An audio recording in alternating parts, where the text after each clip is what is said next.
Your pack weight doesn't matter. There's only been one time on this planet that Dan Becker has given me good advice. Today I want to share that little piece of wisdom along with you, as well as talk about one of my controversial opinions on backpacking gear. Pack weight is one of the most deceptive things that backpackers tend to get hyper focused on. Now bear with me here, I know that there's going to be a few of you that are going to put your arms up in umbrage and not listen to anything else I have to say, but let me hear me out here, folks. I'm 40 years old now, and I started backpacking when I was about 10 years old, back when things were way heavier, things were way clunkier. I definitely grew up in an era of backpacking where ultralight was not a thing. Ultralight was just a glimmer in your father's eye of backpacking. Here's my first real takeaway on the point that I want to make today. Your backpack should be the last thing that you purchase. You should purchase your tent, your sleeping bag, your stove kit, your clothing, your sleeping pad, everything that you're gonna need for backpacking. Buy what you can based on your budget, then buy a backpack that fits the gear that you've bought. A big mistake that people will make is they buy the backpack first, or among the first items, they get the sleekest, coolest, lightest weight backpack that there is, and then they find out that the rest of their gear that they can afford is bulkier, is heavier. They're stuck carrying a 35, 40-pound pack, hauling all this gear in a pack that is made to carry like 22 to 25 pounds. Case in point, this right here is actually one of my all-time favorite backpacks. This is the Bridger from Mystery Ranch. And if you've been following me, you know that I have a love of Mystery Ranch and their packs.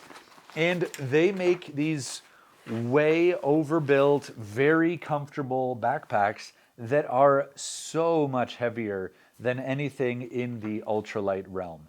This backpack here weighs over 5.5 pounds, and yet this is the most comfortable backpack I've ever used. I'd like to contrast that with the Hyperlite Southwest 3400, which I just published a video on how I'm ditching this backpack. That is because I have consistently found this backpack to be the least comfortable of all the backpacks that I wear. Now, this is a just over 2-pound backpack, and this is a 5.6-pound backpack. So how is it that when I carry this backpack, it feels like I'm carrying less weight than this?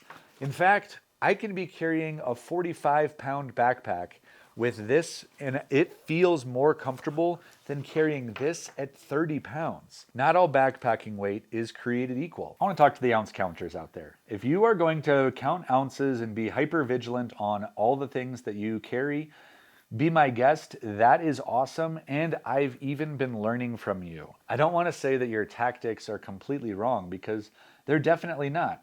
You will go farther if you carry less weight. But this 3-pound difference between the Bridger and the Hyperlite is not where I would be concerned. There are so many other ways that I would rather save my pack weight than going straight to what backpack I'm carrying. If that's truly where I'm saving the weight, then I'm kind of in trouble. Places that I think are a great area to save weight that make almost no effect on your camping experience would be things like your stove.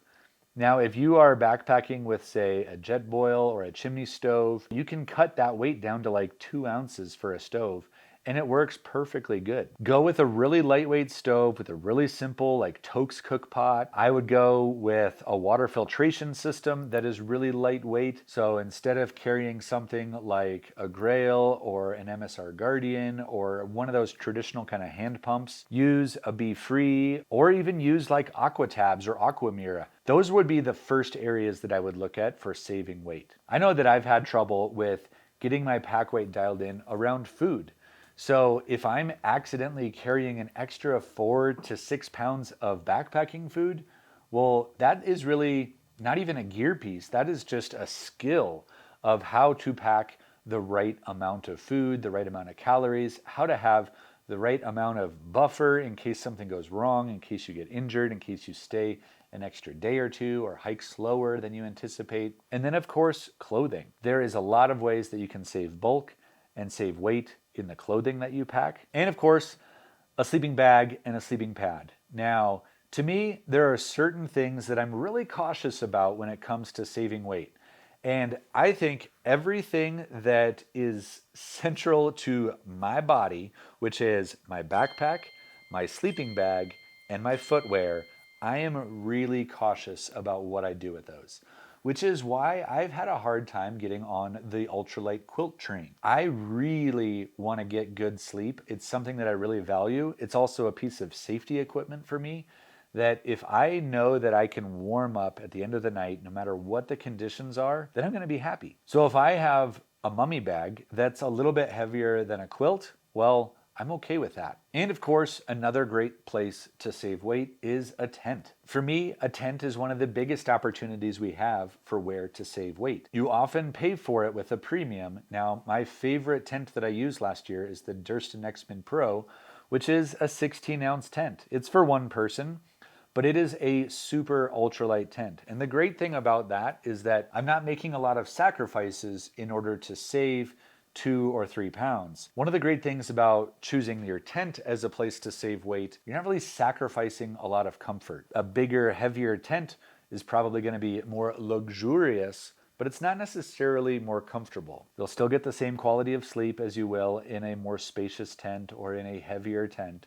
So that to me is a great way to save some pack weight. Obviously, the heaviest thing that you carry is water at 2.2 pounds per liter. Also with that is water bottles. I'm old school. I still carry Nalgene's, but I've started going towards smart water bottles, as well as investing in apps that allow me to more accurately predict water sources so that I can more comfortably carry the minimum amount of water without risking it, where in the past I would just always carry about 3 liters of water because I just wanted to always have enough. As I've gotten older and as I've gotten a little bit more skilled and a little bit better at preparing, I've started looking into apps like Onyx or Far Out that have a pretty good predictive rate at where the water is. Those things really help so that I can know that, I only need to carry 1 liter right now. Now, going back to the backpack, some people out there will hear that this backpack weighs 5.5 pounds and they won't even listen to another word about this backpack. But let me say why it makes such a big difference. The contact points and the way that it rests on your hips, the way that a pack will rest upon your shoulders and your sternum, it's very different in a pack like this versus the Hyperlite or the Outdoor Vitals or the Waymark or the Z-Packs or any of these ultralight packs because of the way that this system is fit. Now, this isn't just a Mystery Ranch thing, but Mystery Ranch has a pretty unique thing. So whether it's Osprey or Gregory or kind of the traditional pack makers, what I love about this backpack in particular is its ability to spread weight across your shoulders, your chest. When you actually have a pack that's distributing weight across your sternum, across your shoulders, across your back, and across your hips, it is a very different feeling than when you basically are muscling through with everything on your shoulders and your hips. That's why the Southwest 3400 is such a not great backpack, is because I feel it almost exclusively on my shoulders. It doesn't do a good job of distributing that weight around the rest of my body, the rest of my torso. I have carried about 50 plus pounds in this pack with ease, or I should say with relative ease, where at the end of my trip, I'm not sore, I can go for more miles, whereas with carrying 15, 20 pounds less in some other packs, my shoulders are aching, my body is hurting, and that is where I've finally decided that, yeah, shaving that extra pound, shaving 2 pounds, shaving even 3 pounds is great, but not at the sacrifice of my overall comfort. I've long been a proponent of backpacking comfort as a number one priority, because for me, comfort is king.